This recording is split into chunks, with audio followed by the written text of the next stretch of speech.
Hello दोस्तों, आज हम कंप्लीट करने वाले हैं विशेषण का पूरा टॉपिक और इसमें हम थ्योरी प्लस एमसीक्यू पढ़ेंगे।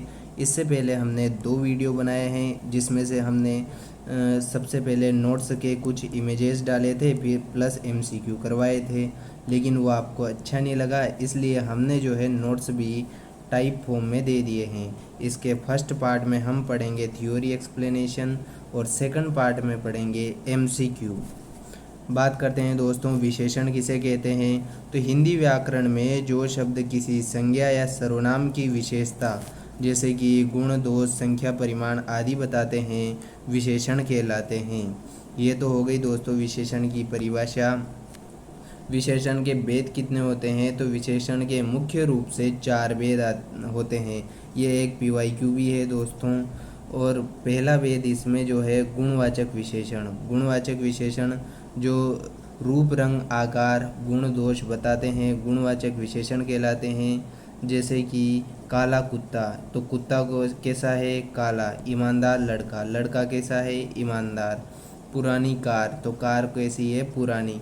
तो ये गुणवाचक विशेषण मतलब कि जो जो भी संज्ञा सर्वनाम है उसका जो गुण बताते हैं उसे ही गुणवाचक विशेषण कहते हैं। सेकंड नंबर पे है संख्यावाचक विशेषण। संख्यावाचक विशेषण जो कि संज्ञा की संख्या का बोध कराते हैं, संज्ञावाचक विशेषण कहलाते हैं। इसके दो प्रकार होते हैं। एक तो होता है निश्चित संख्यावाचक विशेषण, दूसरा होता है अनिश्चित संख्यावाचक विशेषण। निश्चित में जो होती है संख्या फिक्स होती है दोस्तों, जैसे कि 2 आम, तो आम कितने हैं, 2। 10 रुपये, तो रुपये कितने हैं, 10। तो ये निश्चित संख्यावाचक विशेषण हो गया। अनिश्चित संख्यावाचक विशेषण जिसमें कि संख्या जो है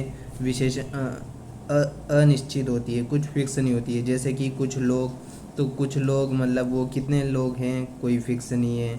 कई बच्चे, तो बच्चे जो है कहीं कहीं हैं, तो यहाँ पे भी बच्चों की संख्या कोई फिक्स नहीं है, इसलिए ये बन गया अनिश्चित संख्यावाचक विशेषण।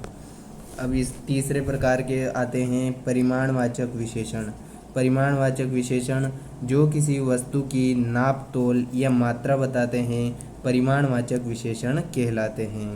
अब इसमें भी परिमाणवाचक में भी दो प्रकार के होते हैं। एक तो होता है निश्चित और एक होता है अनिश्चित। निश्चित जो होता है, सबसे पहले मैं आपको दोस्तों क्लियर कर दूं, परिमाणवाचक मात्रा संबंधी, जिसकी माप तोल की इकाई हो और जिसे गिना जा सकता है वो तो किस में आएगा, संख्यावाचक में आएगा।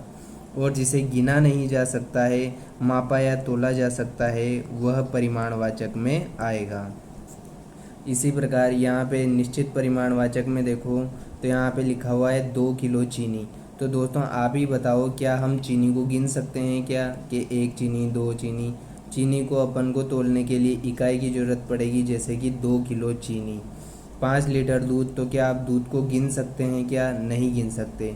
तो जिन्हें अपन गिन सकते हैं वो तो चला जाएगा संख्यावाचक में, और जिन्हें हम गिन नहीं सकते वो चला जाएगा परिमाणवाचक विशेषण में।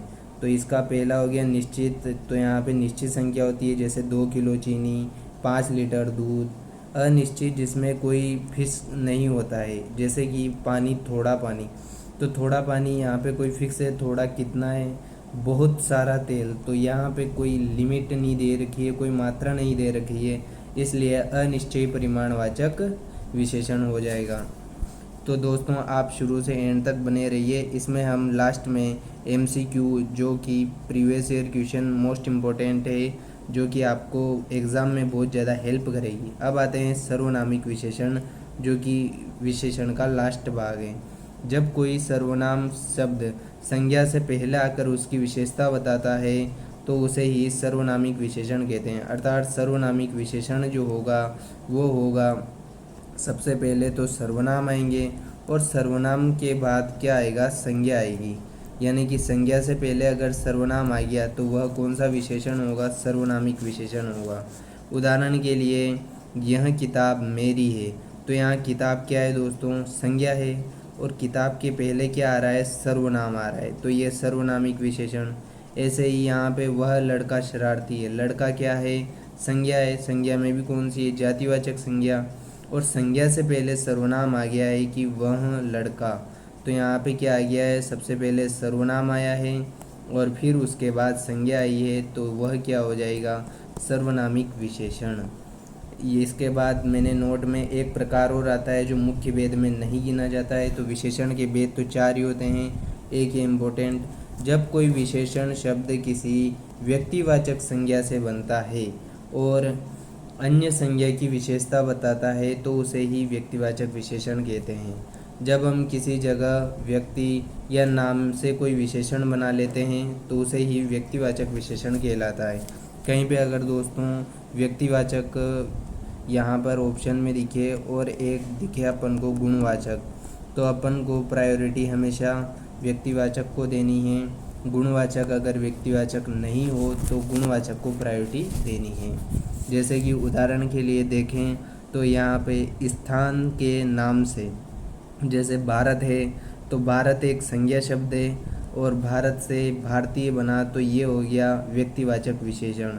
इसी प्रकार बनारस, बनारस से बन गया अपना बनारसी विशेषण, तो ये भी संज्ञा से बना है। जापान क्या है, एक देश का नाम है, ये भी संज्ञा है और संज्ञा से बने हुए शब्द जो होते हैं जापानी, तो यह सब व्यक्तिवाचक विशेषण के अंतर्गत आते हैं। किसी व्यक्ति के नाम से बन सकता है, जैसे कि गांधी, गांधी एक संज्ञा है। कौन सी संज्ञा है, गांधी जो है जातिवाचक संज्ञा है और यहाँ पे गांधीवादी आ गया तो ये हो गया व्यक्तिवाचक विशेषण।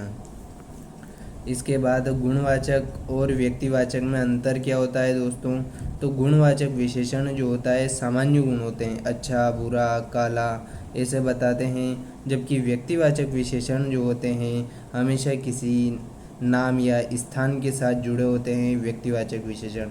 अगर दोस्तों व्यक्तिवाचक विशेषण ऑप्शन में नहीं हो तो आप उनकी जगह गुणवाचक विशेषण लगा सकते हैं। ठीक है, अब विशेषण की अवस्थाओं के आधार पे कितनी बताई गई हैं, तो 3। ये भी PYQ में पूछा गया है दोस्तों कि विशेषण की कितनी अवस्थाएं पाई जाती है। तो विशेषण की 3 अवस्थाएं होती है। पहली अवस्था है मूलावस्था। मूलावस्था, इसमें किसी की भी तुलना नहीं होती है, बस एक विशेषता बताई जाती है, यानी कि सिर्फ इसमें एक ही विशेषता बताई जाती है और यह पूरा पूरा एक वचन होता है। जैसे कि राम बुद्धिमान है, सीता चालाक है, तो ये मूलावस्था है। उत्तरावस्था कंपैरेटिव डिग्री, यानी कि इसमें 2 व्यक्तियों या वस्तुओं के बीच में तुलना की जाती है। उत्तरावस्था में इसमें अक्सर जो है तर प्रत्यय या से का प्रयोग किया जाता है। जैसे कि राम श्याम से अधिक बुद्धिमान है, तो यहाँ पे तुलना की जा रही है, तो ये होगी उत्तरावस्था, यानी कि तुलना करने पर उत्तरावस्था होती है। और इसमें जो है तर शब्द का प्रयोग किया जाता है, यानी कि सेकंड नंबर पे किसका प्रयोग किया जाता है, तर का। और अब आती है तीसरी और लास्ट अवस्था, वो है उत्तमावस्था। इसमें कई लोगों में से किसी एक को सबसे अच्छा या बुरा बताया जाता है, यानी कि यहाँ पर जैसे कि गणेश कक्षा में सबसे बुद्धिमान है, तो यहाँ पर क्या है कि पूरी की पूरी जो कक्षा है, पूरा पूरा समूह, जैसे कि 30 बालकों का एक समूह है, तो उस पूरे के पूरे समूह में सिर्फ और सिर्फ जो है गणेश को बुद्धिमान बताया गया है। तो पूरे के पूरे समूह में किसी एक को बहुत अच्छा या बहुत बुरा बताया जाता है, तो वही उत्तमावस्था है। इसमें तम प्रत्यय काम में लिया जाता है। उत्तरावस्था में तर प्रत्यय और तम प्रत्यय जो है उत्तमावस्था में, ऐसे याद रख सकते हो, उत्तम में तम प्रत्यय और उत्तर में तर प्रत्यय होता है। और इसमें से का प्रयोग किया जाता है, जैसे कि राम श्याम से अधिक बुद्धिमान है, और यहाँ पर जो होता है गणेश कक्षा में सबसे अधिक बुद्धिमान है, तो इसमें सबसे का प्रयोग किया जाता है। अब विशेषण, विशेष्य और प्रविशेषण, ये क्या होता है, तो मैं इसके कुछ आपको कंसेप्ट क्लियर करा देता हूँ। विशेषण किसे कहते हैं दोस्तों, तो विशेषण उसे कहते हैं जो संज्ञा या सर्वनाम की विशेषता बताते हैं, उसे क्या कहते हैं, विशेषण। और एक आता है शब्द प्रविशेषण। प्रविशेषण क्या होता है, जो कि विशेषण की भी विशेषता बताता है, उसे ही प्रविशेषण कहा जाता है। और एक शब्द आता है विशेष्य। विशेष्य जो कि वाक्य में विशेषता उत्पन्न करता है, उसे ही विशेष्य कहा जाता है। अब यहाँ पे दोस्तों विशेष्य किसे कहा जाता है, जिसकी विशेषता बताई जाए उसे ही क्या कहा जाता है, विशेष्य कहा जाता है। जैसे कि लाल सेब में अपन जो है सेब कौन सा है, तो लाल यहाँ पे क्या हो गया, विशेषण हो गया दोस्तों। और यहाँ पर लाल क्या है, ये लाल किसकी विशेषता है, ये सेब की विशेषता है, तो सेब यहाँ पर बन जाएगा विशेष्य बन जाएगा। और जैसा कि मैंने अभी बताया था कि प्रविशेषण किसे कहते हैं, जो विशेषण की भी विशेषता बताते हैं उसे प्रविशेषण कहा जाता है। जैसे कि वह बहुत तेज़ दौड़ता है, तो वह दौड़ता तो है लेकिन कैसा दौड़ता है, तेज़ दौड़ता है, तो ये तेज क्या हो गया अपना, ये विशेषण हो गया। और तेज़ दौड़ता है लेकिन बहुत तेज़ दौड़ता है, ये विशेषण की तेज़ तो दौड़ता है लेकिन बहुत तेज़ दौड़ता है, तो यह जो विशेषण है उसकी भी विशेषता बता रहा है कि तेज़ दौड़ता है, बहुत तेज़ दौड़ता है, तो ये क्या हो गया, प्रविशेषण हो गया। ठीक है दोस्तों, वाक्य में स्थान या प्रयोग के आधार पर विशेषण के मुख्यतः दो भेद होते हैं और इस बात पर निर्भर करता है कि विशेषण जो शब्द है वो संज्ञा से पहले आया है या बाद में आया है। तो यह बहुत ही इम्पोर्टेंट है और जो बाहरी कॉम्पिटिटिव एग्ज़ाम है उनमें से इससे प्रश्न जरूर बैठने की संभावना रहती है। विशेष्य विशेषण एक जो होता है, दूसरा होता है विधेय विशेषण। विशेष्य विशेषण जो होता है ये हमेशा संज्ञा से पहले आता है, उसे ही विशेष्य विशेषण कहा जाता है। ये नियम याद रखना है बस आपको कि विशेषण प्लस संज्ञा। और यहीं पे देख लो विधेय विशेषण जो होता है यह शब्द संज्ञा के बाद आता है और क्रिया से पहले आता है, यानी कि इसका सीधा सा नियम हो गया, इसे विधेय विशेषण, इसका नियम हो गया संज्ञा के बाद में क्या आएगा, विशेषण, तो वह विधेय विशेषण कहलाएगा। जैसे कि लाल घोड़ा दौड़ रहा है, यहाँ पे घोड़ा क्या है दोस्तों, संज्ञा है, लेकिन घोड़ा जो है लाल है, तो यहाँ पे संज्ञा से पहले क्या आ गया है, संज्ञा से पहले विशेषण आ गया है, इसलिए यह विशेष्य विशेषण हो गया। जैसे कि सुंदर लड़की गा रही है, तो यहाँ पे लड़की क्या है, संज्ञा, और कैसी है, सुंदर है, तो सुंदर इसकी लड़की की विशेषता होगी, तो संज्ञा से पहले विशेषण आ गया, इसलिए यहाँ कौन क्या बन गया, विशेष्य विशेषण। ऐसे ही गंदा पानी मत पियो, तो यहाँ पे पानी क्या है, संज्ञा, और गंदा क्या है, विशेषता, तो यहाँ पे संज्ञा से पहले विशेषण आ गया, इसलिए यह भी क्या बन गया, विशेष्य विशेषण। यहाँ पर लाल, सुंदर, गंदा अपने विशेष्य से पहले आए हैं, तो ये दोस्तों गलत है, अपने विशेष्य से पहले, हाँ बिल्कुल विशेष्य से पहले या फिर संज्ञा से पहले आए हैं। नेक्स्ट जो होता है विधेय विशेषण। विधेय विशेषण जब विशेषण संज्ञा के बाद आता है, जैसे कि मेरा घोड़ा लाल है, यहाँ पे घोड़ा क्या है, संज्ञा, और घोड़ा कैसा है, लाल, तो ये हो गया हमारा विशेषण। तो संज्ञा के अगर बाद विशेषण आ गया तो विधेय, विधि जो होती है वो बाद में होती है, ऐसे याद रख सकते हैं।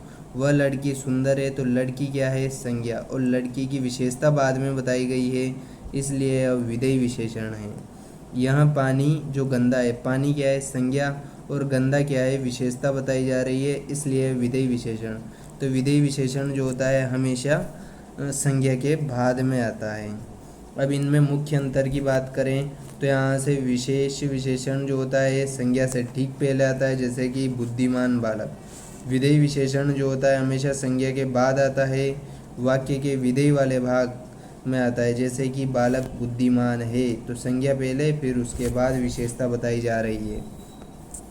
अब हम आते हैं पार्ट 2 पर। तो हमारी थ्योरी दोस्तों कंप्लीट हो चुकी है और अब हम करने जा रहे हैं MCQ प्रैक्टिस। तो मैंने आपके लिए दोस्तों, आपने कहा था कि थ्योरी भी टाइप करके लाओ, तो मैं थ्योरी भी टाइप करके ला गया हूँ। तो अब मेरी इस मेहनत के लिए एक लाइक और एक सब्सक्राइब तो बनता है, प्लीज़ दोस्त ऐसा काम कर दो यार। अब बढ़ते हैं क्वेश्चन प्रैक्टिस पर। राधा बहुत सुंदर लड़की है, तो इस वाक्य में सुंदर क्या है, राधा बहुत सुंदर लड़की है, तो इसमें लड़की संज्ञा होगी, सुंदर विशेषण हो गया। और तो इसने यही पूछा है कि वाक्य में सुंदर क्या है, तो सुंदर है दोस्तों अपना विशेषण। और यहाँ पे बहुत आगे आ गया, तो बहुत क्या है, अपना प्रविशेषण।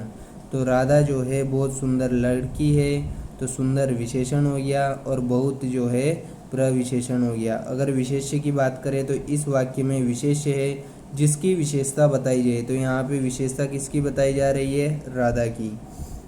और इसमें जो है, ठीक है, अब आता है विशेषण मुख्य रूप से कितने भेद होते हैं। तो मैंने दोस्तों पहले ही कहा था कि ये PYQ में आ चुका है और बिल्कुल आया हुआ सवाल है कि विशेषण के मुख्य रूप से 4 भेद आते हैं। और ये भी ध्यान रखना, ये भी आया हुआ है कि विशेषण अवस्था के आधार पर कितनी अवस्थाएं होती है विशेषण की। तो विशेषण की 3 अवस्थाएं होती है दोस्तों, ठीक है। 2 किलो चीनी ले आओ, इसमें 2 किलो कौन सा विशेषण है। तो 2 किलो, किलो जो होता है हम इसको गिन नहीं सकते क्योंकि एक संख्या नहीं है ना, तो ये संख्यावाचक तो हो ही नहीं सकता। और 2 किलो मतलब 2 किलो, किलो जो है इसे मापा जा सकता है, इसलिए ये परिमाणवाचक हो गया। चूँकि 2 किलो यहाँ पर फिक्स है, इसलिए ये हो गया निश्चित। तो निश्चित परिमाणवाचक विशेषण हो गया है इसमें आंसर। कौन सा शब्द विशेषण की भी विशेषता बताते हैं, तो उसे क्या कहते हैं। ये दोस्तों बहुत इजी और शानदार सवाल। प्रविशेषण, यह लड़का हमारे गांव का है, इसमें यह कौन सा विशेषण है। बहुत खतरनाक और बहुत वेरी वेरी इंपॉर्टेंट सवाल है दोस्तों, जो परीक्षा में 101% आ सकता है, ठीक है। यह लड़का हमारे गांव का है, तो मैंने दोस्तों अभी बताया था अगर विशेषण के यहाँ पर क्या है, सर्वनाम, सर्वनामिक विशेषण बताया था ना, कि अगर संज्ञा के पहले कोई सर्वनाम आ जाता है तो वह सर्वनामिक विशेषण हो जाता है। यहाँ पे लड़का क्या है, लड़का जो है संज्ञा है, और इस लड़के से पहले क्या आ गया, ये सर्वनाम आ गया, इसलिए सर्वनाम के बाद आता है संज्ञा, इसलिए यह एक सर्वनामिक विशेषण हो गया। बनारसी साड़ी, तो यहाँ पर दोस्तों बनारसी साड़ी जो होती है, बनारस कोई शहर है, और यह क्या होता है, बनारस वैसे अगर स्थान के रूप में माने एक स्थान का नाम है, तो यह व्यक्तिवाचक है, और व्यक्तिवाचक से बना विशेषण ही क्या बनता है, व्यक्तिवाचक विशेषण कहलाता है। तो बनारसी साड़ी में व्यक्तिवाचक विशेषण हो जाएगा।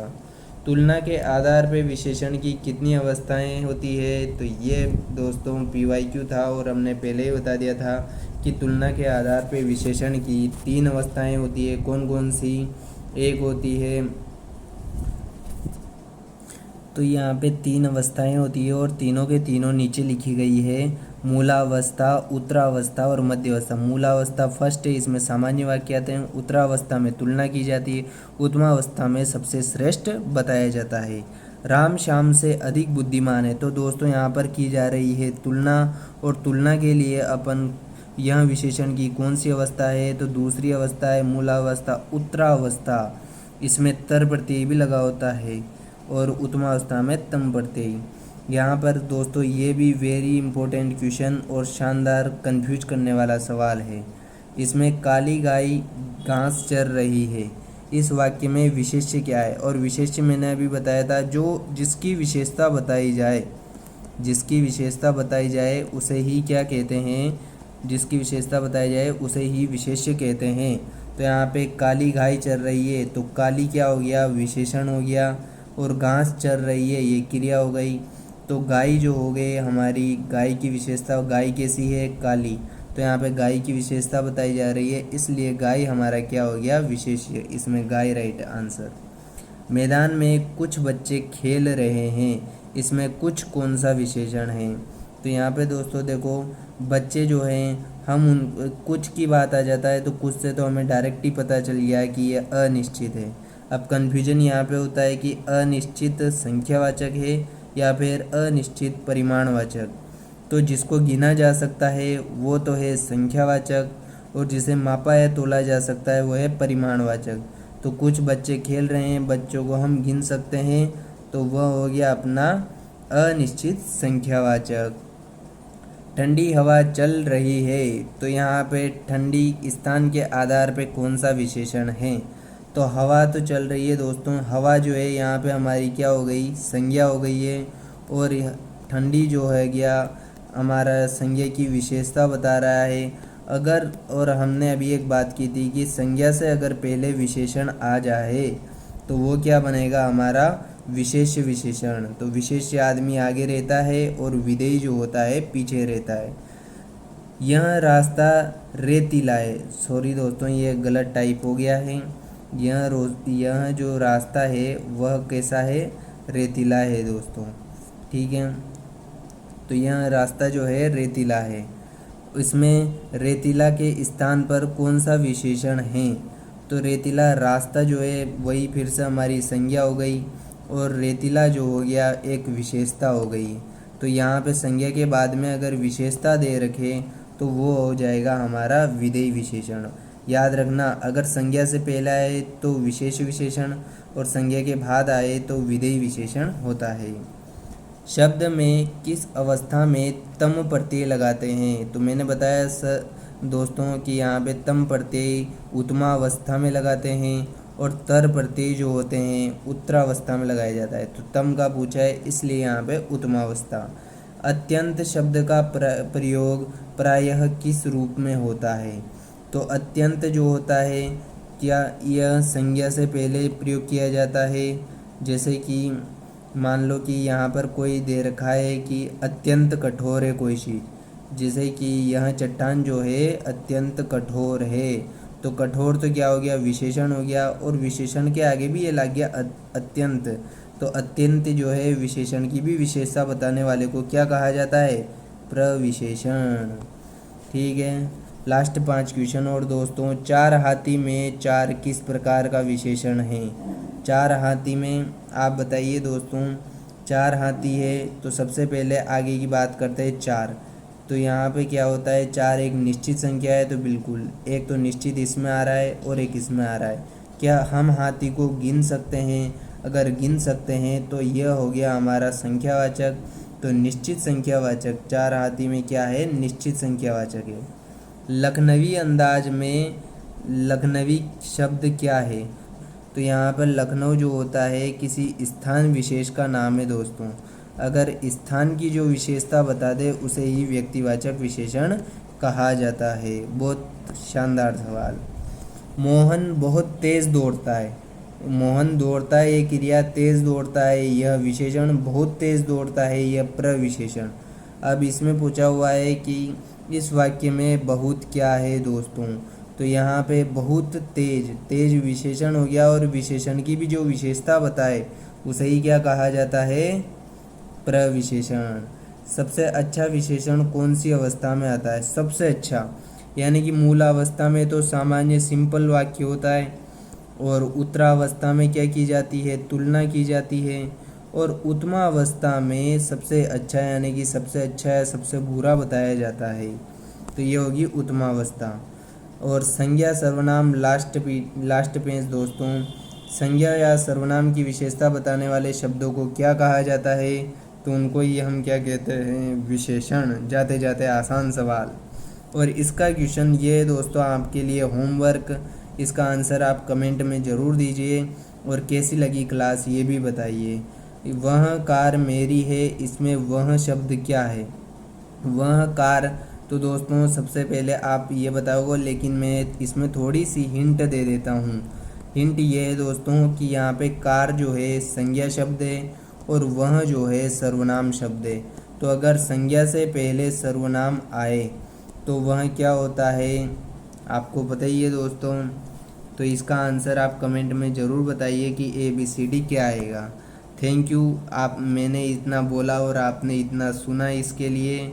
और हिंदी की इस सीरीज़ में मेरे साथ ज़रूर जुड़िए दोस्तों। और अब हमेशा मैं इसके बाद जो है जो भी नोट्स लाऊंगा वो टाइपिंग के लेके आऊँगा। वीडियो को लाइक एंड सब्सक्राइब ज़रूर करें। थैंक यू, नमस्कार।